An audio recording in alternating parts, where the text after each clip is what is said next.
ಶನ್ನೋ ಮಿತ್ರಃ ಶಂ ವರುಣಃ ಶನ್ನೋ ಭವತ್ವರ್ಯಮಾ ಶನ್ನ ಇಂದ್ರೋ ಬೃಹಸ್ಪತಿಃ ಶನ್ನೋ ವಿಷ್ಣುರುರುಕ್ರಮಃ ನಮೋ ಬ್ರಹ್ಮಣೇ ನಮಸ್ತೆ ವಾಯೋ ತ್ವಮೇವ ಪ್ರತ್ಯಕ್ಷಂ ಬ್ರಹ್ಮಾಸಿ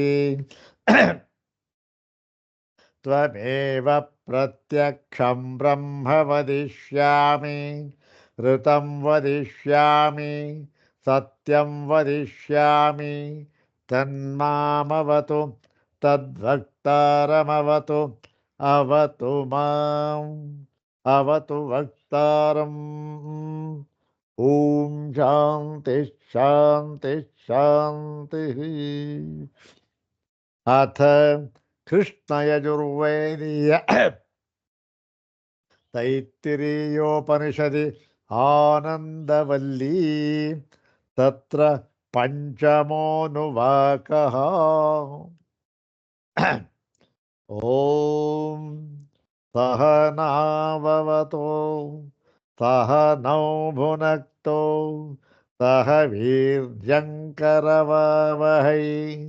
ತೇಜಸ್ವಿನಾವಧೀತಮಸ್ತು ಮಾ ವಿದ್ವಿಷಾವಹೈ.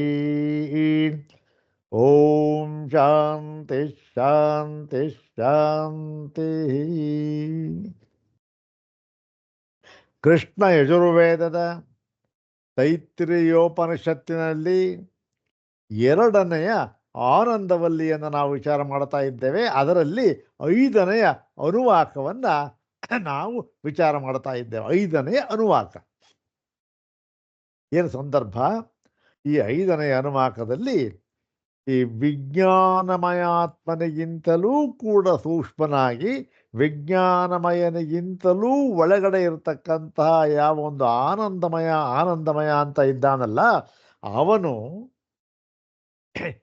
ಆ ಆನಂದಮಯ ಅಂತಕ್ಕಂಥವನು ಈ ಬ್ರಹ್ಮವೋ ಪರಬ್ರಹ್ಮವೋ ಮುಖ್ಯ ಬ್ರಹ್ಮವೋ ಮುಖ್ಯಾತ್ಮನೋ ಅಥವಾ ಈ ಅನ್ನಮಯಾದಿ ಅಮುಖ್ಯಾತ್ಮರುಗಳಂತೆ ಕಾರ್ಯಾತ್ಮನೋ ಅಂತಕ್ಕಂಥದ್ದನ್ನು ವಿಚಾರ ಮಾಡಿ, ಇವನೂ ಕೂಡ ಅನ್ನಮಯಾದಿ ಅಮುಖ್ಯಾತ್ಮರಂತೆ ಇವನು ಕೂಡ ಕಾರ್ಯಾತ್ಮ ಅಂತ ಹೇಳಿ ಅದಕ್ಕೆ ಬೇಕಾದಂತಹ ಪ್ರಮಾಣ ಗಮಕಗಳನ್ನು ಕೊಟ್ಟು ಇವನು ಕಾರ್ಯಾತ್ಮನೇ, ಇವನು ಮುಖ್ಯ ಬ್ರಹ್ಮವಲ್ಲ ಅಂತ ಹೇಳಿದ್ರು. ಮುಖ್ಯ ಬ್ರಹ್ಮ ಅಂತಕ್ಕಂಥ ಒಂದು ವಿಚಾರ ಯಾತಕ್ಕೆ ಬಂತು? ಮುಖ್ಯ ಬ್ರಹ್ಮವಾಗಿರಬಹುದು ಅಂತಕ್ಕಂಥ ವಿಚಾರ ಯಾತಕ್ಕೆ ಬಂತು? ಯಾತಕ್ಕೆ ಅಂದರೆ ಇಲ್ಲಿ ಆನಂದಮಯ ಅಂತ ಹೇಳಿದ್ದಾರೆ. ಹೌದು ತಾನೆ? ಆನಂದಮಯ ಅಂತ ಹೇಳಿರ್ಬೇಕಾದ್ರೆ ಈ ಆನಂದ ಪ್ರಚುರ ಮಯ ಶಬ್ದಕ್ಕೆ ಪ್ರಾಚುರ್ಯಾರ್ಥ ಅಂತಕ್ಕಂಥ ಅರ್ಥವನ್ನು ತೆಗೆದುಕೊಂಡಾಗ ಆನಂದ ಪ್ರಚುರ ಅಂತ ಆಗುತ್ತೆ. ಆನಂದ ಪ್ರಚುರತ್ವ ಅಂತಕ್ಕಂಥದ್ದು ಯಾರಿಗೆ ಹೊಂದುತ್ತೆ? ನಿರತಿಶಯ ಆನಂದವನ್ನು ಹೊಂದಿರತಕ್ಕಂಥವನು ಅವನು ಯಾರು? ಅವನು ಮುಖ್ಯಾತ್ಮ ಆಗಿರ್ಬೇಕಲ್ಲ. ಬೇರೆಯವರೆಲ್ಲ ನಿರತಿಶಯ ಆನಂದ ಅಲ್ಲ, ಅದು ಪರಿಚ್ಛಿನ್ನವಾದ ಒಂದು ಆನಂದ. ಹಾಗಾಗಿ ಇವನು ಆನಂದಮಯ ಅಂತ ಹೇಳಿದಾಗ ಇಲ್ಲಿ ಪ್ರಾಚುರ್ಯ ಅರ್ಥವನ್ನು ತೆಗೆದುಕೊಂಡ್ರೆ ಮುಖ್ಯ ಆತ್ಮ ಅಂತಕ್ಕಂಥದ್ದು ಅರ್ಥವಾಗುತ್ತಲ್ಲ. ಮತ್ತೆ ಇನ್ನೊಂದು ಕಾರಣವನ್ನು ಹೇಳಿದ್ದ. ಯಾಕೆ? ಅನ್ನಮಯಾತ್ಮನನ್ನು ಹೇಳಿ ಅವನಿಗಿಂತ ತಸ್ಮಾದ್ವಾಯ ತಸ್ಮಾದ್ ಅನ್ನಮಯಾದ ಅನ್ಯೋಂತರ ಆತ್ಮ ಪ್ರಾಣಮಯ ಅಂಥೇಳಿ, ತಸ್ಮಾದ್ ಅನ್ಯೋಂತರ ಆತ್ಮ ಮನೋಮಯ ಅಂಥೇಳಿ, ತಸ್ಮಾದಪಿ ಒಂದು ತಸ್ಮಾತ್ ಮನೋಮಯಾತ್ ಇನ್ಯಾರು ವಿಜ್ಞಾನಮಯ ಅಂಥೇಳಿ, ತಸ್ಮಾತ್ ವಿಜ್ಞಾನಮಯಾತ್ ಅನ್ಯೋಂತರ ಆತ್ಮ ಆನಂದಮಯ ಅಂತ ಹೇಳಿದ್ರು. ಅಷ್ಟಕ್ಕೆ ನಿಲ್ಲಿಸಿದರು. ತಸ್ಮಾದ್ವಾಯೇ ತಸ್ಮಾದ್ ಆನಂದಮಯಾತ್ ಅನ್ಯೋಂತರ ಆತ್ಮ ಇತಿ ನ ಅಭಿಧೀಯತೆ ಅಂತ ಯಾರನ್ನು ಹೇಳಿಲ್ಲ. ಅವನಿಗಿಂತ ಮುಂದೆ ಅನ್ಯೋಂತರಾತ್ಮ ಇನ್ನೊಬ್ಬ ಆತ್ಮನಿದ್ದಾನೆ, ಅವನಿಗಿಂತ ಒಳಗಡೆ, ಅವನಿಗಿಂತ ಸೂಕ್ಷ್ಮವಾಗಿ ಎಂಬುದಾಗಿ ಆನಂದಮಯ ಆತ್ಮನಿಗಿಂತ ಭಿನ್ನವಾಗಿ ಬೇರೆ ಆತ್ಮನನ್ನು ಹೇಳಿಲ್ಲದೆ ಇರುವುದರಿಂದ ಇವನು ಮುಖ್ಯಾತ್ಮನೇ. ಅಂತ ತೀರ್ಮಾನ ಮಾಡಿದ್ದ. ಅದಿಲ್ಲ, ಅದು ತಪ್ಪು ಅಂತ ಹೇಳಿ ಇವನು ಕೂಡ ಕಾರ್ಯಾತ್ಮನೇ. ಯಾರಂತೆ? ಅನ್ನಮಯಾದಿಗಳಂತೆ ಅಂತ ಹೇಳಿದರು. ಈಗ ಇವನು ಬ್ರಹ್ಮವಲ್ಲ ಅಂತ ಹೇಳಿದರು, ಮುಖ್ಯ ಬ್ರಹ್ಮವಲ್ಲ ಅಂತ ಹೇಳಿದರು. ಹಾಗಾದರೆ ಇವನು ಅನ್ನಮಯಾದಿಗಳಂತೆ, ಇವನು ಒಬ್ಬ ಕಾರ್ಯಾತ್ಮ ಅಂತ ಹೇಳಿದ್ರು.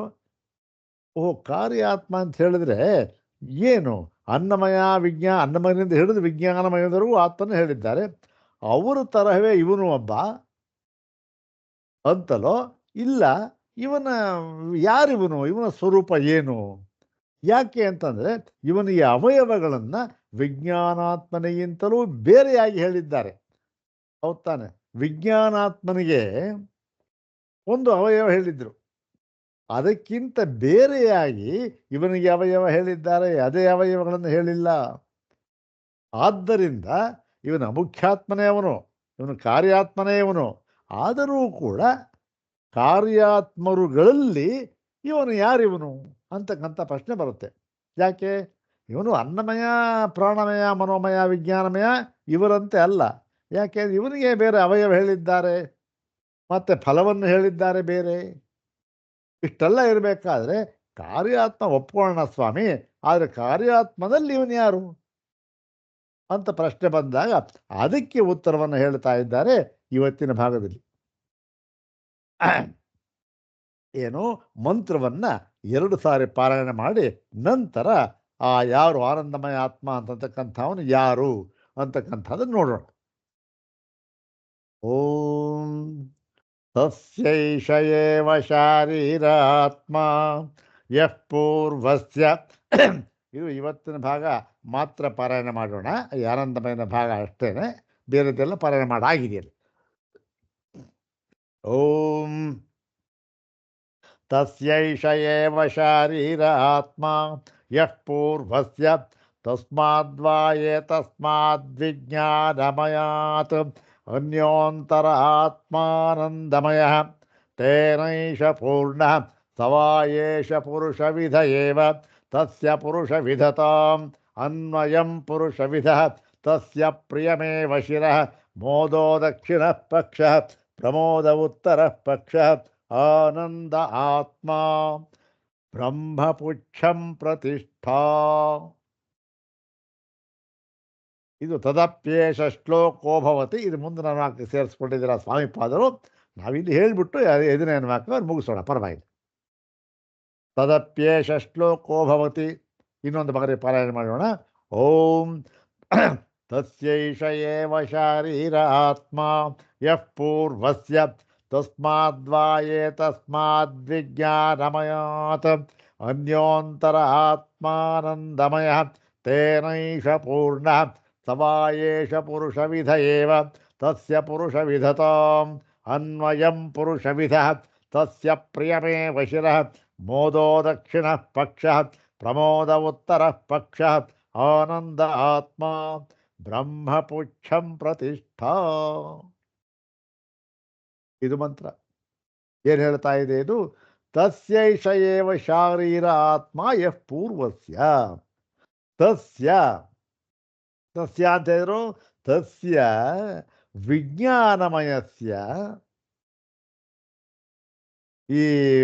ಈ ಪ್ರಕೃತದಲ್ಲಿ ವಿಜ್ಞಾನಮಯ, ಇಲ್ಲಿ ತಸ್ಯೈಷೇವ ಶಾರೀರಾತ್ಮ ಯಃ ಪೂರ್ವಸ್ಯ ಅಂತಕ್ಕಂಥದ್ದು ಹಿಂದಿನ ಒಂದು ಭಾಗ ಸೇರಿಸ್ಕೊಂಡ್ರೆ ಆಗ ಏನಾಗುತ್ತೆ? ತಸ್ಯ ಅಂತಂದರೆ ತಸ್ಯ ಯಾರಿವನು? ತಸ್ಯ ಮನೋಮಯಸ್ಯ, ತಸ್ಯ ಮನೋಮಯಾತ್ಮನಃ, ಮನೋಮಯಸ್ಯ ಅಥವಾ ಮನೋಮಯಾತ್ಮನಃ, ಮನೋಮಯಾತ್ಮನಿಗೆ ಏನಾಗಿದ್ದಾನೆ? ಏಷ ಏವ ಶಾರೀರ ಆತ್ಮ. ಏಷಃ, ಏಷ ಅಂದರೆ ಯಾರು? ವಿಜ್ಞಾನಮಯ. ಈ ವಿಜ್ಞಾನಮಯನು ಶಾರೀರಾತ್ಮನಾಗಿದ್ದಾನೆ, ಅವನನ್ನು ತುಂಬಿಕೊಂಡಿದ್ದಾನೆ. ಯಾವನು? ಯಃ ಪೂರ್ವಸ್ಯ. ಪೂರ್ವ ಅಂದರೆ ಹಿಂದೆ, ಹಿಂದೆ ಹೇಳಿದ್ದಾನೆ. ಪೂರ್ವಸ್ಯ ತಸ್ಯ ಯಾರು? ಆ ಮನೋಮಯ ಇದ್ದಾನಲ್ಲ, ಅವನಿಗೂ ಕೂಡ ಇವನು ಶಾರೀರಾತ್ಮನಾಗಿದ್ದಾನೆ ಅಂಥೇಳಿ ಯಾರು? ವಿಜ್ಞಾನಮಯ ಹೇಳಿದರು. ತಸ್ಯ ಮನೋಮಯಾತ್ಮನಃ ಏಷಃ ವಿಜ್ಞಾನಮಯಃ ಶಾರೀರ ಆತ್ಮ ಅಂತ ಹೇಳಿದರು. ಈಗ ಹೇಳ್ತಾ ಇದ್ದಾರೆ ತಸ್ಮಾದ್ವಾಯೇ ತಸ್ಮಾತ್ ವಿಜ್ಞಾನಮಯಾತ್. ಈ ವಿಜ್ಞಾನಮಯನಿಗಿಂತಲೂ ಕೂಡ ಅನ್ಯೋಂತರ ಆತ್ಮ, ಅವನಿಗೂ ಒಳಗಿರುವವನು, ಮತ್ತೆ ಅವನಿಗಿಂತಲೂ ಸೂಕ್ಷ್ಮನಾಗಿರುವವನು. ಅವನು ಯಾರು? ಇನ್ನೊಬ್ಬ ಆತ್ಮ. ಆನಂದಮಯ, ಆನಂದಮಯ ಆತ್ಮ ಅಂತ ಇನ್ನೊಬ್ಬಿದ್ದಾನೆ. ಅವನು ವಿಜ್ಞಾನಮಯ ಆತ್ಮನಿಗಿಂತಲೂ ಒಳಗಡೆ ಇರತಕ್ಕಂಥ ಅವನು, ಅವನಿಗಿಂತಲೂ ಸೂಕ್ಷ್ಮನಾಗಿರ್ತಕ್ಕಂಥವನು. ತೇನೈಷ ಪೂರ್ಣ. ತೇನ, ತೇನ ಅಂದ್ರೇನು? ತೇನ ವಿಜ್ಞಾನಮಯಾತ್ಮನ ಏಷಃ, ಏಷಃ ಆನಂದಮಯ ಪೂರ್ಣ, ತುಂಬಿಕೊಂಡಿರುತ್ತಾನೆ. ಯಾರು? ಆ ವಿಜ್ಞಾನಮಯ ಆತ್ಮನಿಂದ ಈ ಒಂದು ಆನಂದಮಯನು ತುಂಬಿಕೊಂಡಿರುತ್ತಾನೆ. ಅಂದ್ರೇನು? ಅವನ ಶರೀರ ಅವನಿದೆ, ಆದ್ದರಿಂದ ಏನಾಗಿದೆ, ಇವನು ಕೂಡ ಅವನನ್ನು ತುಂಬಿಕೊಂಡಿರ್ತಾನೆ. ಅವನು ಅನಾತ್ಮ, ಅವನು ಶಾರೀರಾತ್ಮ, ಇವನು ಅವನ ಹತ್ರ ಇರೋನು ಅಷ್ಟೇ. ಹಾಗಾಗಿ ಸವಾಯೇಷ ಪುರುಷ ವಿಧ ಏವ. ಇವನು ಹಿಂದೆ ಇವೆಲ್ಲ ಹೇಳಿತ್ತಲ್ಲ, ಇದು ಅದೇ ಅರ್ಥ. ಇವನೇ ಪುರುಷವಿಧನಾಗಿದ್ದಾನೆ. ತಸ್ಯ ಪುರುಷವಿಧತಾಂ ಅನ್ವಯಂ ಪುರುಷವಿಧ. ತಸ್ಯ ಪುರುಷವಿಧತಾಂ ಅಂದರೆ ತಸ್ಯ ವಿಜ್ಞಾನಮಯ ಆತ್ಮನಃ ಪುರುಷವಿಧತಾಂ, ಅವನ ಪುರುಷವಿಧತ್ವವನ್ನು ಅನುಸರಿಸಿ ಅಯಂ, ಅಯಂ ಅಂತರೇನು? ಅಯಂ ಆನಂದಾತ್ಮ ಏನಾಗಿದ್ದಾನೆ? ಇವನು ಪುರುಷವಿಧನೆ. ಅಂದ್ರೇನು? ವಿಜ್ಞಾನಮಯನ ಪುರುಷ ವಿಧತ್ವವನ್ನು, ಅಂದರೆ ಅವನಿಗೂ ಅವಯವ ಹೇಳಿದ್ರು, ಫಲ ಹೇಳಿದ್ರು, ಎಲ್ಲ ಹೇಳಿದ್ರು. ಅದೇನೋ ಅವನು ಕೂಡ ಕಾರ್ಯಾತ್ಮನೆ. ಇದು ತಾತ್ಪರ್ಯ ಇಷ್ಟೇ, ಅವನೂ ಕೂಡ ಕಾರ್ಯಾತ್ಮನೆ. ಅವನನ್ನು ಅನುಸರಿಸಿ ಇವನು ಇರುವುದರಿಂದ ಇವನು ಕೂಡ ಕಾರ್ಯಾತ್ಮನೆ. ಸಸ್ಯ ಪುರುಷವಿಧತಾಂ ಅಯಂ ಪುರುಷವಿಧ, ಇವನು ಕೂಡ ಪುರುಷವಿಧ. ಆಯಿತು. ಇವಾಗ ಅವನು ಇವನು ಅವನಂತೆ ವಿಜ್ಞಾನಮಯನಂತೆಯೇ ಇವನು ಕೂಡ ಕಾರ್ಯಾತ್ಮ ಅಂತ ಆಗಿಬಿಟ್ರೆ, ವಿಜ್ಞಾನಮಯನಂತೆಯೇ ಇವನಿಗೆ ಅವಯವ ಇರಬೇಕಲ್ಲ. ಏನು, ಯಾವುದು ಅವಯವ ಅಂತ ಹೇಳಿದ್ರೆ ಅದನ್ನು ಹೇಳ್ತಾ ಇದ್ದಾರೆ. ಹೌದು, ವಿಜ್ಞಾನಮಯನಂತೆಯೇ ಇವನಿಗೂ ಕೂಡ ತಲೆ ಇದೆ, ಬಲಭಾಗ ಇದೆ, ಎಡಭಾಗ ಇದೆ, ಆತ್ಮ ಇದೆ, ಮತ್ತೆ ಆತ್ಮ ಅಂದರೆ ಬುದ್ಧಿ, ಬ್ರಹ್ಮಪುಚ್ಛ ಅದು ಇದು ಪ್ರತ್ಯೇಕವಾಗಿ ಹೇಳಿರ್ತಕ್ಕಂಥ ವಾಕ್ಯ ಬ್ರಹ್ಮಪುಚ್ಛ ಪ್ರತಿಷ್ಠ. ನೋಡೋಣ. ಇವನಿಗೆ ತಸ್ಯ, ತಸ್ಯ ಏನು? ತಸ್ಯ ಆನಂದಮಯ ಆತ್ಮನಃ ಪ್ರಿಯಮೇವ ಶಿರಃ, ಇವನಿಗೆ ಪ್ರಿಯವೇ ತಲೆ. ಮೋದೋ ದಕ್ಷಿಣ ಪಕ್ಷ, ಮೋದ, ಮೋದ ಅಂತಕ್ಕಂಥದ್ದು ಆನಂದ, ಅದು ದಕ್ಷಿಣ ಪಕ್ಷ ಬಲಗಡೆಯ ಭಾಗ. ಪ್ರಮೋದ ಉತ್ತರ ಪಕ್ಷ, ಅದೇ ಆನಂದ ಅದು ಏನು? ಉತ್ಕೃಷ್ಟವಾದಾಗ, ಆನಂದದ ಉತ್ಕರ್ಷವಾದಾಗ ಅದು ಪ್ರಮೋದ. ಪ್ರಕರ್ಷೇಣ ಮೋದ ಪ್ರಮೋದ, ಅದೇನಾಯಿತು? ಅದು ಉತ್ತರ ಪಕ್ಷ, ಅದು ಎಡಗಡೆಯ ಪಕ್ಷ, ಎಡಗಡೆಯ ಭಾಗ. ಮತ್ತು ಆನಂದವೇ ಆತ್ಮ ಇವನಿಗೆ. ಮತ್ತು ಈ ಬ್ರಹ್ಮ ಪುಚ್ಛಂ ಪ್ರತಿಷ್ಠಾ, ಬ್ರಹ್ಮವು ಇವನಿಗೆ ಪುಚ್ಛಂ ಅಂದ್ರೇನು? ಬಾಲ, ಬಾಲ ಅಂದ್ರೇನು? ಪ್ರತಿಷ್ಠಾ, ಆಶ್ರಯವಾಗಿದೆ. ಅಂದ್ರೇನು? ಇಲ್ಲಿ ಬ್ರಹ್ಮಪುಚ್ಛಂ ಪ್ರತಿಷ್ಠಾ ಅಂತ ಅನ್ನೋದನ್ನು ಸ್ವತಂತ್ರವಾಗಿ ನಾವು ತೆಗೆದುಕೊಳ್ಳಬೇಕು. ಬ್ರಹ್ಮ ಅಂತಂದ್ರೇನು? ಈ ಆನಂದಮಯಾತ್ಮನೇ, ಆನಂದಮಯಾತ್ಮನಿಗಿಂತಲೂ ಸೂಕ್ಷ್ಮವಾಗಿರತಕ್ಕಂತಹ ಆನಂದಮಯಾತ್ಮನಿಗೂ ಕಾರಣವಾಗಿರತಕ್ಕಂತಹ ಮುಖ್ಯ ಬ್ರಹ್ಮ ಏನಿದ್ದಾನೆ ಅವನು ಪ್ರತಿಷ್ಠೆ, ಆಶ್ರಯನಾಗಿದ್ದಾನೆ ಎಂಬುದಾಗಿ. ಯಾರಿಗೆ? ಈ ಆನಂದಮಯನಿಗೆ. ಇನ್ನು ಈ ಆನಂದಮಯ ಯಾರು, ಆನಂದ ಯಾರು, ಏದಾರ ವ್ಯತ್ಯಾಸ ಉಂಟೆ ಅಂತ ಅನ್ನೋದನ್ನೆಲ್ಲ ಮುಂದೆ ವಿಚಾರ ಮಾಡ್ತಾರೆ. ಇವಾಗ ಇದು ಮಂತ್ರಕ್ಕೆ ಅರ್ಥ ಆಯಿತು. ಇವಾಗ ಭಾಷ್ಯ ಭಾಗ ನೋಡೋಣ. ಈ ಆನಂದಮಯ ಯಾರು ಅಂತಂದರೆ, ಆನಂದಮಯ ಅಂತಂದ್ರೆ ಏನಿದೆ ಇಲ್ಲಿ? ಆನಂದಮಯ. ಮಯ ಅಂತಕ್ಕಂಥದ್ದೇನು? ಅದು ಪ್ರತ್ಯಯ, ಅದು ಮಯಟ್ ಪ್ರತ್ಯಯ. ಆನಂದ ಅಂತಕ್ಕಂಥದ್ದು ಪದ. ಈ ಆನಂದ ಅಂತಕ್ಕಂಥದ್ದು ಇದೆಯಲ್ಲ, ಈ ಆನಂದ ಅಂತಕ್ಕಂಥ ಏನರ್ಥ? ಆ ಪದಕ್ಕೆ ಆನಂದ ಇತ್ಯಸ್ಯ ಪದಸ್ಯ ಕೋರ್ಥ, ಏನರ್ಥ ಅಂತಂದರೆ ಇದು ಇತಿ ವಿದ್ಯಾಕರ್ಮಣೋ ಫಲಂ. ಇದು ಯಾರಿದೆ ಇದು? ಇದು ಕರ್ಮೋಪಾಸನೆಗಳ ಸಮುಚ್ಚಯಾನುಷ್ಠಾನದ ಫಲ. ಯಾವುದು? ಈ ಆನಂದ ಅಂತಕ್ಕಂಥದ್ದು ಕರ್ಮಾನುಷ್ಠಾನದ ಕರ್ಮ ಮತ್ತು ಉಪಾಸನೆಗಳ ಕರ್ಮೋಪಾಸನೆಗಳ ಸಮುಚ್ಚಯಾನುಷ್ಠಾನದ ಫಲ. ಕರ್ಮ ಉಪಾಸನೆ ಎರಡರ ಸಮುಚ್ಚಯಾನುಷ್ಠಾನ, ಅದರ ಫಲ ಇದು. ಯಾವುದು? ಈ ಆನಂದ ಅಂತಕ್ಕಂಥದ್ದು. ಮತ್ತೆ ಆನಂದಮಯ ಅಂದರೆ ಮಯ ಅಂತಂದರೆ ತದ್ವಿಕಾರ ಇತ್ಯರ್ಥ. ಅದರ ವಿಕಾರ, ಅದರ ಕಾರ್ಯ ಅಂತಂದ ಇತ್ಯರ್ಥ. ಮತ್ತು ಅವನೇನಾಗುತ್ತಾನೆ? ಅವನು ಆಯ್ತಲ್ಲ ವಿಜ್ಞಾನ, ಸಚ ವಿಜ್ಞಾನಮಯಾದಂತರ. ಅವನು ಆ ವಿಜ್ಞಾನಮಯನಿಗಿಂತಲೂ ಕೂಡ ಒಳಗಡೆ ಇರುತ್ತಾನೆ. ತಸ್ಮಾದ್ ವಿಜ್ಞಾನಮಯಾತ್. ಅನ್ಯೋಂತರ ಆತ್ಮ, ಅನ್ಯ ಅಂತರ, ಅವನು ಒಳಗಡೆ ಇರ್ತಾನೆ. ಮತ್ತು ಯಜ್ಞಾದಿ ಹೇತೋ ವಿಜ್ಞಾನಮಯಾತ್ ಅಸ್ಯ ಅಂತರತ್ವ ಶ್ರುತೇ. ಯಾತಕ್ಕೆ ಇವನು ಅವನಿಗಿಂತಲೂ ಹೊರಗಡೆ ಇದ್ದಾನೆ ಅಂತ ಹೇಳ್ತಾ ಇದ್ದಾರೆ ಅಂತಂದರೆ, ಯಜ್ಞವೇ ಮುಂತಾದ ಎಲ್ಲ ಕರ್ಮಗಳಿಗೂ ಕೂಡ ಹೇತೋ ಕಾರಣವಾಗಿರುವುದರಿಂದ ಇವನು. ಯಾತಕ್ಕೆ ಯಜ್ಞ ಅಂತ ಯಾಕೆ ಬಂತಿಲ್ಲಿ? ಇಲ್ಲಿ ಏನು ಬಂತು? ಯಜ್ಞ ಎಲ್ಲಿ ಬಂತು? ಪದವೇ ಇಲ್ವಲ್ಲ ಅಂತಂದರೆ. ಇಲ್ಲಿ ನೋಡಿ ಏನು ಹೇಳಿದ್ರು, ಮೊಟ್ಟ ಮೊದಲೇ ಆನಂದ ಅನ್ನೋ ಪದಕ್ಕೆ ಅರ್ಥವನ್ನು ವಿದ್ಯಾ ಕರ್ಮಣೋ ಫಲಂ ಅಂದ್ರೇನು? ಕರ್ಮೋಪಾಸನೆಗಳ ಸಮುಚ್ಚಯಾನುಷ್ಠಾನ. ಕರ್ಮ ಉಪಾಸನೆ ಇವೆಲ್ಲ ಯಾವುದಕ್ಕೆ ಸಂಬಂಧಪಟ್ಟಿದ್ದು? ಯಜ್ಞಕ್ಕೆ ಸಂಬಂಧಪಟ್ಟಿದ್ದು. ಹೌದು ತಾನೆ? ಯಜ್ಞ ಆದಿ, ಯಜ್ಞ ಅಂತಕ್ಕಂಥದ್ದು ಅದು ಕರ್ಮ. ಮತ್ತು ಅದೇ ಮಾನಸಿಕವಾಗಿ ಯಾವಾಗ ಮಾಡ್ತೀವೋ ಅದನ್ನೇ ಉಪಾಸನೆ.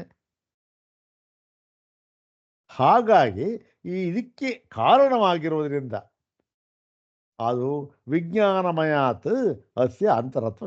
ವಿಜ್ಞಾನಮಯನಿಗಿಂತಲೂ ಕೂಡ ಇವನು ಒಳಗಿರುತ್ತಾನೆ ಎಂದು ಶ್ರುತಿಯು ಹೇಳುತ್ತಿದೆ. ಇದು ಶ್ರುತೇ. ಯಾಕೆ? ಇವನು ಆ ಯಜ್ಞಾದಿ ಕರ್ಮಗಳಿಗೆ ಕಾರಣನಾಗಿರುವುದರಿಂದ. ಮತ್ತೆ ಜ್ಞಾನ ಕರ್ಮಣೋರ್ಹಿ ಫಲಂ ಭೋಕ್ತೃರ್ಥತ್ವಾತ್ ಅಂತರತಮಂ ಸ್ಯಾತ್. ಇನ್ನೊಂದು ವಿಚಾರ ಏನು? ಈ ಜ್ಞಾನ ಮತ್ತು ಕರ್ಮ, ಜ್ಞಾನ ಅಂದರೆ ಉಪಾಸನೆ ಅಂತ ಅರ್ಥ ಅಷ್ಟೆ. ಉಪಾಸನೆ ಮತ್ತು ಕರ್ಮ ಇವುಗಳ ಫಲ ಇದೆಯಲ್ಲ, ಅದು ಯಾವುದಕ್ಕೋಸ್ಕರ, ಯಾರಿಗೋಸ್ಕರ ಅಂದರೆ ಭೋಕ್ತೃರ್ಥತ್ವಾತ್. ಅಂದರೆ ಭೋಕ್ತೃವಿನ ಪ್ರಯೋಜನಕ್ಕಾಗಿ. ಇವಾಗ ಭೋಕ್ತೃ ಎಲ್ಲಿರ್ತಾನೆ? ಅಂದರೆ ಅವನು ಶರೀರದ ಒಳಗಡೆ ಇರ್ತಾನೆ. ಎಲ್ಲ ಹೃದಯ ಗುಹೆ ಎಲ್ಲ ಒಂದು ಕಡೆ ಇರ್ತಾನೆ ಒಳಗಡೆ. ಆದ್ದರಿಂದ ಅವನಿಗಾಗಿ ಮಾಡ್ತಾನೆ. ಮತ್ತು ಆ ಒಂದು ಕರ್ಮೋಪಾಸನ ಸಮುಚ್ಚಯಾನುಷ್ಠಾನದ ಫಲ ಇದಾಗಿರೋದ್ರಿಂದ ಇವನು ಭೋಕ್ತೃವಿಗಾಗಿ ಕೆಲಸ ಮಾಡ್ತಾ ಇದ್ದಾನೆ. ಭೋಕ್ತೃವಿನ ಪ್ರಯೋಜನಕ್ಕಾಗಿ ಇದು ಇರ್ತಕ್ಕ ಫಲ ಇರ್ತದೆ. ಹಾಗಾಗಿ ಇದು ಕೂಡ ಇವನು ಆನಂದಮಯನು ಅಂತರತಮ ಅಂತ ಹೇಳ್ತಾರೆ. ಎಲ್ಲ ತಮ ಅಂದರೆ ಇವನಿಗಿಂತ ಒಳಗಡೆ ಯಾರಿಲ್ಲ. ಯಾರು ಹೇಳಿಲ್ವಲ್ಲ ಆನಂದಮಯನಿಗಿಂತ ಒಳಗಡೆ ಅಂತ. ಅಂತರತಮ ಪ್ರತ್ಯಯ ಅದಕ್ಕೆ ಹಾಕಿದ್ದಾರೆ. ಅಂತರತಮಂ ಸ್ಯಾತ್. ಮತ್ತು ಅಂತರತಮಶ್ಚ ಆನಂದಮಯ ಆತ್ಮ ಪೂರ್ವೇಭ್ಯ. ಮತ್ತು ಈ ಒಂದು ಆನಂದಮಯ ಆತ್ಮ ಇದ್ದಾನಲ್ಲ, ಅವನು ಪೂರ್ವೇಭ್ಯ. ಪೂರ್ವೇಭ್ಯ ಅಂತಂದ್ರೆ ಏನು? ಪೂರ್ವೇಭ್ಯ ಆತ್ಮಭ್ಯ ಅಂತರ್ಥ. ಹಿಂದೆ ಹೇಳಿದ ಆತ್ಮ ಹೇಳಿದ್ದಾರೆ ಯಾರು? 4 ಜನ. ಯಾರು? ಅನ್ನಮಯ ಆತ್ಮ, ಪ್ರಾಣಮಯ ಆತ್ಮ, ಮನೋಮಯ ಆತ್ಮ, ವಿಜ್ಞಾನಮಯ ಆತ್ಮ. ಇವರೆಲ್ಲರಿಗಿಂತಲೂ ಕೂಡ ಇವನು ಅಂತರತಮ. ಎಲ್ಲರಿಗಿಂತಲೂ ಕೂಡ ಒಳಗಡೆ ಇರತಕ್ಕಂಥವನು. ಒಳಗಡೆ ಅಂತ ಹೇಳ್ತಾ ಇರ್ತಕ್ಕಂಥದ್ದು ಈ ಕೋಶವನ್ನು ಹೇಳಿದ್ದಾರಲ್ಲ, ಆದ್ದರಿಂದ ಒಳಗಡೆ ಅಂತ ಹೇಳ್ತಾ ಇದ್ದಾರೆ. ಮತ್ತು ಇವನ್ನೆಲ್ಲ ನೋಡಿ, ಇದನ್ನ ಇದು ಹೇಳಿಲ್ಲ. ಈ ವಾಕ್ಯಗಳನ್ನೆಲ್ಲ ನಾವು ಹೇಗೆ ಅರ್ಥ ಮಾಡಬೇಕು ಅಂತಂದರೆ, ಇದು ವೇದಾಂತದ ಸಂಪ್ರದಾಯಕ್ಕೆ ಅನುಗುಣವಾಗಿ ಅರ್ಥ ಮಾಡಬೇಕು. ಇನ್ಯಾವುದೋ ಬೇರೆ ಶಾಸ್ತ್ರದ ಸಂಪ್ರದಾಯಕ್ಕೆ ಅನುಗುಣವಾಗಿ ಅಲ್ಲ. ಹಾಗರ್ಥ ಮಾಡಿಬಿಟ್ರೆ ದ್ವೈತ ಬಂದ್ಬಿಡುತ್ತೆ. ಹೌದ್ ತಾನೆ? ಎಲ್ಲದಕ್ಕಿದೆಲ್ಲ ಬೇರೆ ದ್ವೈತ ಬರುತ್ತೆ. ಸೊ ಅದು ಏನು ವೇದಾಂತ ಸಂಪ್ರದಾಯಕ್ಕೆ ಅನುಗುಣವಾಗಿಯೇ ಅರ್ಥ ಮಾಡಬೇಕು. ಹಾಗರ್ಥ ಮಾಡಿದಾಗ ಮಾತ್ರ ಏನಾಗುತ್ತೆ, ಈ ಉಪನಿಷತ್ತು ಯಾವ ದೃಷ್ಟಿಯಿಂದ ಯಾವುದನ್ನು ಮನಸ್ಸಿನಲ್ಲಿ ಇಟ್ಟುಕೊಂಡು ಯಾವ ಫಲಕ್ಕಾಗಿ ಹೇಳಿದೆಯೋ ಅದು ಜಿಜ್ಞಾಸುವಿಗೆ ಗೊತ್ತಾಗುತ್ತೆ, ಅನುಭವಕ್ಕೆ ಬರುತ್ತೆ. ಆ ಕ್ರಮದಲ್ಲಿ ನೋಡಿದಾಗ ಮಾತ್ರ, ಇಲ್ಲದೆ ಏನಾಗುತ್ತೆ, ಬರೋಲ್ಲ, ಬೇರೆ ಏನೋ ಫಲ ಆಗುತ್ತೆ ಅಷ್ಟೇ. ಇದನ್ನ ಇದನ್ನ ಈ ವಿಚಾರ ಇದೆಯಲ್ಲ, ಈ ಸಂಪ್ರದಾಯ ಇದನ್ನ ಹೇಗೆ ಅರ್ಥ ಮಾಡ್ಕೋಬೇಕು, ಯಾವ ರೀತಿ ಅರ್ಥ ಮಾಡ್ಕೋಬೇಕು, ಇವನ್ನೆಲ್ಲ ಅಂತಕ್ಕಂಥದ್ದನ್ನ ಇವೆಲ್ಲವೂ ಕೂಡ ಆ ತಿಳಿಸ್ತಕ್ಕಂಥ ಒಂದು ಗ್ರಂಥನ ಇದೆಯಲ್ಲ, ಅದೇ ಬೆಳಗ್ಗೆ ನಾವು ಶುರು ಮಾಡಿದ್ದೇವಲ್ಲ, ವಿಶುದ್ಧ ವೇದಾಂತ ಪರಿಭಾಷಾ ಅಂತಕ್ಕಂಥದ್ದು, ಇದನ್ನು ತಿಳಿಸ್ಕೊಡ್ತಕ್ಕಂಥ. ನೋಡಿ, ಈ ರೀತಿ ಅರ್ಥ ಮಾಡಬೇಕು ಇವಕ್ಕೆಲ್ಲ, ಈ ಶಬ್ದಗಳಿಗೆ ಅಂಥೇಳಿ ಸ್ವಾಮಿಪಾದರು ತಿಳಿಸ್ಕೊಟ್ಟಿದ್ದಾರೆ. ಮುಂದೆ ಅದೆಲ್ಲ ಬಹಳ ಒಂಥರ ತಾರ್ಕಿಕವಾಗಿ ಮತ್ತು ಬಹಳ ಚೆನ್ನಾಗಿ ಮೂಡಿ ಬಂದಿದೆ ಆ ಪುಸ್ತಕದಲ್ಲಿ. ನೋಡೋಣ ಮುಂದೆ. ಇಲ್ಲಿ ಏನಾಗಿದೆ, ಇವರು ಹಿಂದರ ಆತ್ರ ಎಲ್ಲರಿಗಿಂತಲೂ ಕೂಡ ಇವರು ಒಳಗಡೆ ಇರತಕ್ಕಂಥವನು. ಮತ್ತು ಯಾಕೆ, ಇನ್ನೊಂದು ಕಾರಣ ಏನು ಅಂತಂದರೆ, ಒಂದು ಭೋಕ್ತೃರ್ಥ, ಭೋಕ್ತೃವಿನ ಪ್ರಯೋಜನಕ್ಕಾಗಿ ಇದೆ. ಆ ಭೋಕ್ತೃ ಎಲ್ಲಿರ್ತಾನೆ, ಒಳಗಡೆ ಇರ್ತಾನೆ. ಮತ್ತು ಇನ್ನೊಂದೇನು ಅಂದರೆ, ವಿದ್ಯಾಕರ್ಮಣೋ ಪ್ರಿಯಾದ್ಯರ್ಥತ್ವಾಚ. ವಿದ್ಯಾಕರ್ಮಗಳ ಉಪಾಸನೆ ಕರ್ಮಗಳ ಒಂದು ಫಲ ಇದೆಯಲ್ಲ, ಅದು ಸಮುಚ್ಚಯಾನುಷ್ಠಾನ ಫಲ, ಅದು ಪ್ರಿಯಾದ್ಯರ್ಥತ್ವಾತ್. ಅಂದರೆ ಪ್ರಿಯವೇ ಮುಂತಾದವುಗಳ ಪ್ರಯೋಜನಕ್ಕಾಗಿ, ಅವುಗಳನ್ನು ಪಡೆದುಕೊಳ್ಳುವುದಕ್ಕಾಗಿ ಈ ಪ್ರಿಯ, ಮೋದ, ಪ್ರಮೋದ ಇವೆಲ್ಲ ನಮಗೆ ಎಲ್ಲಿ ಸಿಗ್ತಕ್ಕಂಥದ್ದು, ಎಲ್ಲದಕ್ಕಿಂತ ಒಳಗಡೆ ಯಾವುದು ಅಂತಃಕರಣದ ವೃತ್ತಿ ಅಂತ ಹೇಳೋಣ ಅಲ್ಲಿ. ಆದ್ದರಿಂದ ಏನಂದರೆ, ಇಲ್ಲಿ ಅಂತರತಮ ಅಂತ ಹೇಳಿದ್ದಾರಲ್ಲ, ಅದಕ್ಕೆ ಒಂದು ಪ್ರಮಾಣ ಜಸ್ಟಿಫಿಕೇಶನ್ ಅಂತ ಕೊಡ್ತಾ ಇದ್ದಾರೆ ಅಷ್ಟೇ, ಇನ್ನೇನಿಲ್ಲ. ಮತ್ತು ಪ್ರಿಯಾದಿ ಪ್ರಯುಕ್ತೆ ವಿಜ್ಞಾಕರ್ಮಣಿ, ಪ್ರಿಯಾದಿ ಪ್ರಯುಕ್ತೆ ಪ್ರಿಯವೇ ಪ್ರಿಯವೇ ಮುಂತಾದಕ್ಕೋಸ್ಕರ ಏನಾಗಿದೆ, ಈ ವಿದ್ಯಾಕರ್ಮಣಿ ಉಪಾಸನೆ ಮತ್ತು ಕರ್ಮ ಎರಡೂ ಕೂಡ ಇದರ ಅನುಷ್ಠಾನ ಇದೆಯಲ್ಲ, ಅದು ಪ್ರಿಯಾದಿಗಳನ್ನು ಪ್ರಯುಕ್ತೆ ಅದನ್ನು ಮುಂದಿಟ್ಕೊಂಡು ಅದನ್ನು ಪಡೆಯುವುದಕ್ಕೆ ಇದನ್ನು ಬಂದಿದೆ. ತಸ್ಮಾತ್ ಪ್ರಿಯಾದೀನಾಂ ಫಲರೂಪಾಣಾಂ ಆತ್ಮಸನ್ನಿಕರ್ಷಾತ್ ವಿಜ್ಞಾನಮಯಾತ್ ಅಸ್ಯ ಅಭ್ಯಂತರತ್ವ ಉಪಾದ್ಯತೆ. ಆದ್ದರಿಂದ ಈ ಒಂದು ಈ ಪ್ರಿಯ ಮೋದ ಪ್ರಮೋದ ಇದೆಯಲ್ಲ, ಇದು ಹೇಗಿದೆ ಇದು ಅಂದರೆ ಫಲರೂಪವಾಗಿದೆ. ಯಾವುದರ ಫಲರೂಪವಾಗಿದೆ, ಕರ್ಮೋಪಾಸನೆಗಳ ಫಲರೂಪವಾಗಿದೆ. ಇದು ಈ ಪ್ರಿಯ ಅಂತಕ್ಕಂಥದ್ದು ಕರ್ಮೋಪಾಸನೆಗಳ ಫಲ ಇದೆಯಲ್ಲ, ಇದು ಆತ್ಮಸನ್ನಿಕರ್ಷಾತ್, ಇದು ಆತ್ಮನಿಗೆ ಬಹಳ ಹತ್ತಿರ ಇದೆ. ಯಾವುದು ಅನ್ನಮಯ ಆತ್ಮ ಇದೆ ಬಳಿ ಯಾವ್ದು ದೂರ ಇದೆ ಅನ್ನದ ಕಾರ್ಯ, ಅದಕ್ಕೆಲ್ಲದಕ್ಕಿಂತ ಇದು ಹತ್ತಿರದಿರತಕ್ಕಂಥದ್ದು ಯಾವುದು, ಪ್ರಿಯ, ಮೋದ, ಪ್ರಮೋದ ಇತ್ಯಾದಿ ಫಲರೂಪವಾಗಿರತಕ್ಕಂಥದ್ದೆಲ್ಲ ಇದೆಲ್ಲ ಇದೆ, ಆತ್ಮನಿಗೆ ಹತ್ತಿರ ಇರತಕ್ಕಂಥದ್ದು. ಆದ್ದರಿಂದಲೂ ಕೂಡ ಇದು ವಿಜ್ಞಾನಮಯಾತ್ ಅಸ್ಯ ಅಭ್ಯಂತರತ್ವ ಉಪಪದ್ಯತೆ, ವಿಜ್ಞಾನಮಯನಿಗಿಂತಲೂ ಕೂಡ ಇವನು ಒಳಗಡೆ ಇದ್ದಾನೆ ಎನ್ನುವುದು ಹೊಂದುತ್ತದೆ. ಮತ್ತೆ ಪ್ರಿಯಾದಿ ವಾಸನಾ ನಿರ್ವೃತ್ತೋ ಹಿ ಆತ್ಮ ಆನಂದಮಯೋ ವಿಜ್ಞಾನಮಯಾಶ್ರಿತ ಸ್ವಪ್ನೆ ಉಪಲಭ್ಯತೆ. ಇದು ಕೂಡ ಅಷ್ಟೆ, ಇದು ಪರಮಾರ್ಥ ದೃಷ್ಟಿಯಿಂದ ಹೇಳಿದ ಮಾತಲ್ಲ ಇದು. ಯಾಕೆ, ಪರಮಾರ್ಥ ದೃಷ್ಟಿಯಿಂದ ಹೇಳಿದಾಗ ಈ ಒಂದು ಸ್ವಪ್ನ ಅಂತ ಇದೆಯಲ್ಲ, ಅದು ಪ್ರಿಯಾದಿ ವಾಸನಾ ನಿವೃತ್ತ ಅಂತ ಹೇಳಿಲ್ಲ. ಮಾಂಡೂಕ್ಯದಲ್ಲಿ ನಾವು ನೋಡಿದ್ದೇವೆ, ಸ್ವಪ್ನ ಅಂತಕ್ಕಂಥದ್ದು ಕೂಡ ಸ್ವತಂತ್ರವಾದ ಅವಸ್ಥೆ, ಮತ್ತೇನಲ್ಲ, ಜಾಗೃತಿನಲ್ಲಿ ಉಂಟಾಗುವ ಜಾಗೃತಿನ ಒಂದು ಅವಾಂತರ ಭೇದ ಅಂತ ನಾವು ಹೇಳೋ ಹಾಗಿಲ್ಲ. ಅದನ್ನು ಇದೇ ಸ್ವತಂತ್ರ ಅವಸ್ಥೆ ಇದು. ಹಾಗೆ ಇಲ್ಲಿ ನಾವು ಸಾಮಾನ್ಯವಾಗಿ ಜನಗಳು ಏನು ತಿಳ್ಕೊಂಡಿದ್ದಾರೆ ಅದನ್ನು ಇಟ್ಕೊಂಡು ಹೇಳ್ತಾ ಇರ್ತಕ್ಕಂಥ ಮಾತಷ್ಟೆ, ಪರಮಾರ್ಥ ದೃಷ್ಟಿಯಿಂದ ಅಲ್ಲ ಇದು. ಏನು ಹೇಳ್ತಾ ಇದ್ದಾರೆ ನೋಡಿ, ಪ್ರಿಯವೇ ಮುಂತಾದ ಅಂದರೆ ಪ್ರಿಯ ಮೋದ ಪ್ರಿಯ ಇದೆಯಲ್ಲ, ಅಂದರೆ ಜಾಗೃತಿನಲ್ಲಿ ಏನೇನು ಮಾಡಿದ್ನೋ ಅದೆಲ್ಲದರ ವಾಸನೆಯಿಂದ, ಸಂಸ್ಕಾರದಿಂದ ಈ ಆನಂದಮಯ ಇದ್ದಾನಲ್ಲ ಅವನು ವಿಜ್ಞಾನಮಯ ಆಶ್ರಿತ, ಅಂದರೆ ವಿಜ್ಞಾನಮಯ ಆತ್ಮನನ್ನು ಆಶ್ರಯಿಸಿ ಏನು ಮಾಡ್ತಾನೆ? ಸ್ವಪ್ನೆ ಉಪಲಭ್ಯತೆ, ಸ್ವಪ್ನದಲ್ಲಿ ಅವನು ತೋರಿಕೊಳ್ಳುತ್ತಾನೆ. ಹೇಗಾಗುತ್ತೆ? ಇದು ಜಾಗೃತ ಅವಸ್ಥೆಯಲ್ಲಿ ಅನುಭವಿಸಿರ್ತಾರೆ ಪ್ರಿಯ ಮೋದ, ಅದನ್ನಕ್ಕೆ ತಕ್ಕ ಅಲ್ಲ. ಇದು ನಮ್ಮ ಒಂದು ವ್ಯವಹಾರ ದೃಷ್ಟಿಯಿಂದ ಹೇಳಿದ ಮಾತಷ್ಟೇ ಹೊರತು ಪರಮಾರ್ಥ ದೃಷ್ಟಿಯಿಂದ ಅಲ್ಲ. ಪರಮಾರ್ಥ ದೃಷ್ಟಿಯಿಂದ ಸ್ವಪ್ನವೇ ಬೇರೆ. ಅಲ್ಲಿ ಯಾವುದನ್ನು ಆಶ್ರಯಿಸಿ, ಜಾಗೃತನ್ನು ಆಶ್ರಯಿಸಿ ಸ್ವಪ್ನ ಇಲ್ಲ. ಸ್ವಪ್ನವೇ ಬೇರೆ, ಅಲ್ಲಿಯ ಕಾಲವೇ ಬೇರೆ, ಅಲ್ಲಿಯ ದೇಶವೇ ಬೇರೆ. ವೈತಥ್ಯ ಪ್ರಕರಣದಲ್ಲಿ ವಿಸ್ತಾರವಾಗಿ ಹೇಳಿದ್ರನ್ನ. ಆದರೆ ಇಲ್ಲಿ ಈ ಒಂದು ವ್ಯಾವಹಾರಿಕ ದೃಷ್ಟಿಯಿಂದ ಹೇಳಿದ ಮಾತಷ್ಟೇ. ಏನು? ಈ ಪ್ರಿಯವೇ ಮುಂತಾದ ಒಂದು ವಾಸನೆ ಸಂಸ್ಕಾರ ಬಲದಿಂದ ಈ ವಿಜ್ಞಾನಮಯ ಆತ್ಮನನ್ನು ಆಶ್ರಯಿಸಿ ಆನಂದಮಯ ಈ ಸ್ವಪ್ನದಲ್ಲಿ ನಮಗೆ ತೋರ್ಕೊಳ್ತಾನೆ ಅಂತಂಥದ್ದು. ಆದ್ದರಿಂದ ಏನಾಯಿತು? ಇವರು ವಿಜ್ಞಾನಮಯಗಿಂತಲೂ ಒಳಗಿನವನು, ಅವನಿಗೂ ಒಳಗಿರ್ತಕ್ಕಂಥವನು ಅಂತಂತ ಅಷ್ಟೇ. ಇಲ್ಲಿ ವಿವಕ್ಷಿತಾಂಶ ಇಷ್ಟೇ, ಅವನಿಗೂ ಒಳಗಿರ್ತಕ್ಕಂಥವನು ಅಂತಂತ. ಈಗ ಮುಂದಿನ ಭಾಗ ನೋಡೋಣ. ಏನು ಆಯಿತು? ಆನಂದಮಯ ಯಾರು ಅಂತ ಹೇಳಾಯಿತು. ವಿಜ್ಞಾನ ಒಳಗಿರ್ತಕ್ಕಂಥವನು, ಯಾಕೆ ಒಳಗಿರ್ತಕ್ಕಂಥವನು ಅಂತ ಹೇಳಿದ್ದಾಯಿತು. ಈಗ ಹಿಂದಿನಂತೆ, ಹಿಂದೆ ಹೇಳಿದ್ರಲ್ಲ ಅವನ ಅವಯವಗಳು ಯಾವುದು ಅದು ಹೇಳ್ತಾ ಇದ್ದಾರೆ. ಈ ಸವಾಯಶ ಪುರುಷ ವಿಧವೆಯ ತಸ್ಯ ಪುರುಷ ವಿಧತ ಅನ್ವಯಂ ಪುರುಷ ವಿಧವ ಅಂತ ಅವೆಲ್ಲ ಕಾಮನ್. ಅದು ಅವನಿಗೆ ಪುರುಷ ವಿಧನಾಗಿದ್ದಾನೆ. ಅವನ ಪುರುಷ ವಿಧ ಹೇಗಿದೆ?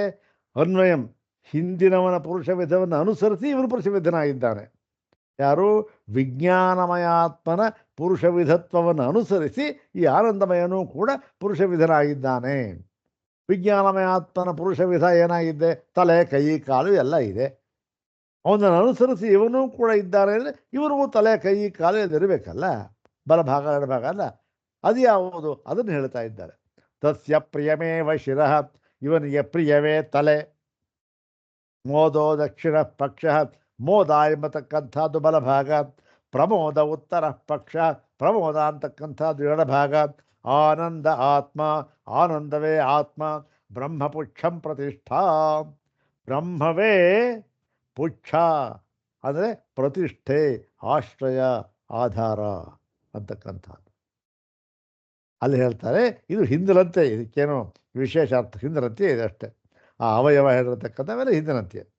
ತಸ್ಯ ಆನಂದಮಯಸ್ಯ ಆತ್ಮನಃ ಇಷ್ಟಪುತ್ರಾದಿ ದರ್ಶನ ಜಂ ಪ್ರಿಯಂ ಶಿರಃ ಇವ ಶಿರಃ. ಈ ಆನಂದಮಯ ಆತ್ಮನಿಗೆ ಏನಾಗಿದ್ದೆ ಅಂದರೆ ಇಷ್ಟಪುತ್ರಾದಿ ದರ್ಶನ ಜಂ. ಇಲ್ಲಿ ಪ್ರಿಯ ಅಂತ ಇದೆಯಲ್ಲ, ಆ ಪ್ರಿಯ ಅಂತ ಅನ್ನೋದಕ್ಕೆ ಒಂದು ಡೆಫಿನೇಷನ್ ಕೊಡ್ತಾ ಇದ್ದಾರೆ ಅಷ್ಟೇ. ಇದನ್ನೇ ಇಟ್ಕೋಬೇಕು ಅಂತಲ್ಲ, ಇದು ಉಪಲಕ್ಷಣವಾಗಿ ಹೇಳಿದ್ದು. ಪ್ರಿಯ ಅಂತಕ್ಕಂಥದ್ದು ಯಾವ ನಮಗೆ ಪ್ರಿಯವಾಗುತ್ತೆ ಅಂತಂದರೆ ಇಷ್ಟಪುತ್ರಾದಿ ದರ್ಶನ ಜಂ. ನಮಗೆ ಪ್ರೀತಿ ಪಾತ್ರನಾದ ಮಗ ಎಲ್ಲೋ ದೂರ ಹೋಗಿದ್ದ, 2 ವರ್ಷ ಆಗಿತ್ತು, ಬಂದ್ಬಿಡ್ತಾನೆ. ಬಂದಾಗ ಆ ಇಷ್ಟಪುತ್ರಾದಿ ದರ್ಶನ ಜಂ ಅಂದರೆ ದರ್ಶನ ಜನ್ಯಂ ಅಂತ. ಆ ದರ್ಶನ ಹುಟ್ಟಿರ್ತಕ್ಕಂಥ ಅದು ಪ್ರಿಯ ಅಂತ. ಆ ಥರ ಪ್ರಿಯ. ಇದು ಉದಾಹರಣೆ ಅಷ್ಟೇ, ಏನು ಬೇಕಾದ್ರೂ ಪ್ರಿಯ ಆಗ್ಬೋದು. ಅದು ಪ್ರಿಯ ಇದೆ, ಆ ಪ್ರಿಯ ಇದು ಇವನಿಗೆ ಶಿರ ಇವ ಶಿರಃ, ಶಿರದಂತೆ ಇದೆ ಇವನಿಗೆ.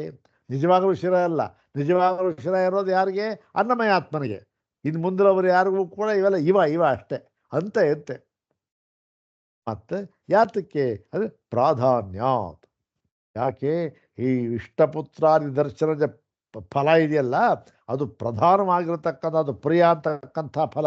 ಆದ್ದರಿಂದ ಇದನ್ನು ತಲೆ ಅಂತ ಹೇಳಿದರು. ಯಾಕೆ? ತಲೆಯು ಮನುಷ್ಯನ ಅವಯವಗಳಲ್ಲೆಲ್ಲ ಪ್ರಧಾನವಾಗಿರತಕ್ಕಂಥದ್ದು. ಅಲ್ಲೇ ಮಸ್ತಿಷ್ಕ ಇರ್ತಕ್ಕಂಥದ್ದು, ಅಲ್ಲೇ ಬುದ್ಧಿ ಇರ್ತಕ್ಕಂಥದ್ದು, ಮತ್ತು ಸಂಕಲ್ಪ, ವಿಕಲ್ಪ, ನಿಶ್ಚಯ ಎಲ್ಲ ಅಲ್ಲೇ ಆಗತಕ್ಕಂಥದ್ದು. ಹೌದಾನೆ? ಆದ್ದರಿಂದ ಪ್ರಧಾನ ಶಿರ ಅಂತ ಹೇಳಿದರು. ಯಾವುದಕ್ಕೆ? ಅವನಿಗೆ ಪ್ರಿಯವೇ ಇವನಿಗೆ ಶಿರ ಅಂತ ಹೇಳಿ. ಮೋದ ಇತಿ ಪ್ರಿಯ ಲಾಭ ನಿಮಿತ್ತೋ ಹರ್ಷ. ಮೋದ ಏನರು? ಸಂತೋಷ. ಆ ಸಂತೋಷ ಯಾವುದು? ಈ ಪ್ರಿಯ ಬಂದಿತ್ತಲ್ಲ, ಇತ್ತಲ್ಲ ಯಾವುದು? ದೂರ ಹೋಗಿದ್ದ, ಮಗ ಬಂದ, ಅದರಿಂದ ಪ್ರಿಯವಾಯಿತು.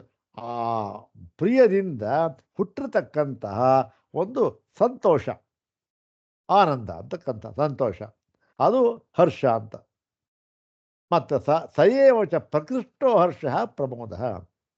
ಅದೇ ಆ ಹರ್ಷವೇ ಅದು ಯಾವಾಗ ಇನ್ನಷ್ಟು ಜಾಸ್ತಿ ಆಗುತ್ತೋ, ಎಲ್ಲೆ ಮೀರುತ್ತೋ, ಆಗ ಹೇಳ್ತಾರೆ ಅದಕ್ಕೆ ಪ್ರಮೋದ ಅಂತ. ಇವೆಲ್ಲ ಏನು, ಒಂದು ಬಲಭಾಗ, ಇನ್ನೊಂದು ಎಡಭಾಗ. ಮೋದ ಅಂತಕ್ಕಂಥದ್ದು ಬಲಭಾಗ, ಈ ಪ್ರಮೋದ ಅಂತಕ್ಕಂಥದ್ದು ಎಡಭಾಗ. ಮತ್ತು ಆನಂದ, ಆನಂದ ಅಂತಂದರೆ ಏನು, ಇದು ಸುಖ ಸಾಮಾನ್ಯಂ. ಇಲ್ಲಿ ಏನು ಆನಂದ ಅಂತಂದರೆ ಸುಖ ಸಾಮಾನ್ಯ. ಸುಖ ಸಾಮಾನ್ಯ ಏನು, ಸಮಾನವಾದಂತಹ ಸುಖ. ಯಾವ ಸಮಾನವಾದಂತಹ ಸುಖ ಅಂದರೆ ವಿಷಯಜನ್ಯ ಸುಖ. ಯಾವುದು, ಈ ಪ್ರಿಯ ಮುಂತಾದ್ರಿಂದ ಪಡ್ಕೊಳ್ತಕ್ಕಂಥ ಇದು. ಪ್ರಿಯಾದೀನಾಂ ಸುಖ ಅವಯವಾನಾಂ, ಪ್ರಿಯಾದೀನಾಂ ಅವಯವಾನಾಂ ಸುಖ. ಪ್ರಿಯವೇ ಮುಂತಾದ ಇವು ಇದೆಯಲ್ಲ, ಅವನು ಪ್ರಿಯಮೇವ ಶಿರಃ ಅಂತಿದೆಯಲ್ಲ, ಅವಯವ ಉಂಟಾದ ಒಂದು ಆನಂದ ಅಂತಕ್ಕಂಥ. ತೇಷು ಅನುಸ್ಯೂತತ್ವಾತ್, ಏನು, ಅದರಲ್ಲಿ ಇದು ಹಾಸುಹೊಕ್ಕಾಗಿದೆ. ಯಾವುದು, ಯಾಕೆ, ಆ ಆನಂದಕ್ಕೆ ಸುಖದ ಅವಯವ ಇದೆಯಲ್ಲ, ಅದಕ್ಕೆ